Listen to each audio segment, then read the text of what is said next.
હાલ એક જ સૌથી મોટો સવાલ છે અને આજે સૌથી મહત્વપૂર્ણ દિવસ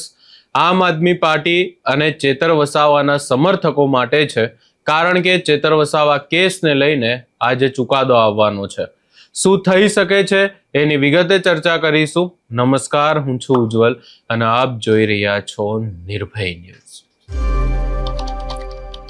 છેલ્લા કેટલાય સમયથી ચેતર વસાવા કેસને લઈને અનેક ચર્ચાઓ થઈ રહી છે, એક પછી એક તારીખો પણ પડી રહી છે, પરંતુ હવે આ તમામ ચર્ચાઓ અને તમામ તારીખોની વચ્ચે સૌથી મોટી બાબત અને સૌથી મોટી સુનાવણી આજે છે, કારણ કે એવું કહેવામાં આવી રહ્યું છે કે આજે ચેતર વસાવા કેસને લઈને ફાઇનલ ચુકાદો આવી જશે કે ચેતર વસાવાને બેલ મળશે, શું એમની સજા માફી થશે કે પછી ચેતર વસાવાને જે સજા આપવામાં આવી છે, જે સેશન્સ કોર્ટનો નિર્ણય હતો, એ નિર્ણય જ હાઈકોર્ટ માન્ય રાખશે। અહીંયા જો ચર્ચા કરવામાં આવે અને ખાસ કરીને જે પ્રકારની દલીલો કરવામાં આવી, કોર્ટમાં જે રીતે સરકારી વકીલે દલીલ કરી, સરકારી વકીલ દ્વારા ચેતર વસાવાના જે જૂના અન્ય કેસો છે એમને લઈને પણ વાત કરવામાં આવી। બીજી તરફ જો વાત કરવામાં આવે ચેતર વસાવાના વકીલની, તો ચેતર વસાવાના વકીલ દ્વારા પણ આખા કેસને લઈને જે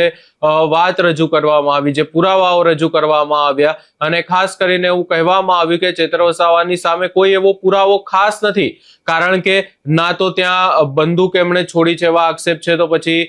ત્યાં જે બંદૂકના કોઈ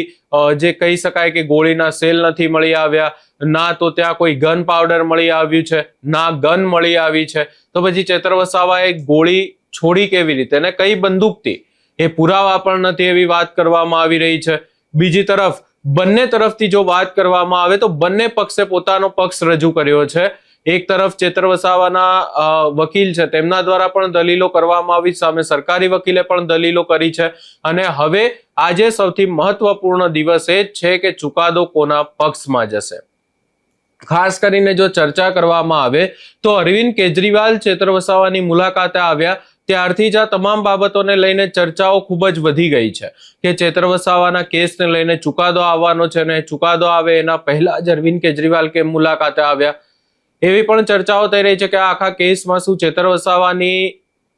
વિરુદ્ધમાં નિર્ણય જઈ શકે છે અને જો આવું થાય તો પછી આગામી સમયમાં શું કરવું, એને લઈને પણ જેલની અંદર ચર્ચાઓ થઈ હોય એવી વાતો થઈ રહી છે। બીજી તરફ એવું પણ કહેવામાં આવી રહ્યું છે કે ચેતર વસાવાને જામીન મળી જશે અને જામીન મળ્યા બાદ ચેતર વસાવા ભાજપમાં જોડાઈ જશે અને જો આવું થયું તો પછી આમ આદમી પાર્ટી માટે સૌથી મોટું નુકસાન હશે। એટલે હવે અહીંયા અનેક અટકળો લગાવવામાં આવી રહી છે, પરંતુ સૌથી મોટી બાબત એ જ છે કે કોર્ટ શું નિર્ણય લેશે, કારણ કે એક તરફ પ્રયાસો આમ આદમી પાર્ટી દ્વારા પણ સતત કરવામાં આવી રહ્યા છે અને પૂરું ધ્યાન રાખવામાં આવી રહ્યું છે કે ચેતર વસાવા ને એવું ના લાગે કે એમની સાથે એમની પાર્ટી નથી, સતત વિરોધ કરવામાં આવી રહ્યા છે, સતત સવાલો ઉભા કરવામાં આવી રહ્યા છે। આપણે જોયું કે આમ આદમી પાર્ટીના તમામ નેતાઓ પણ આખી બાબતને લઈને સતત વિરોધ કરી રહ્યા છે। એટલે હવે સૌથી મુખ્ય અને મોટી બાબત એ જ છે કે આખા કેસમાં આટલા બધા જે પ્રયાસો છેલ્લા કેટલાય સમયથી કરવામાં આવી રહ્યા છે, તો પછી હવે નિર્ણય કોની તરફ જશે।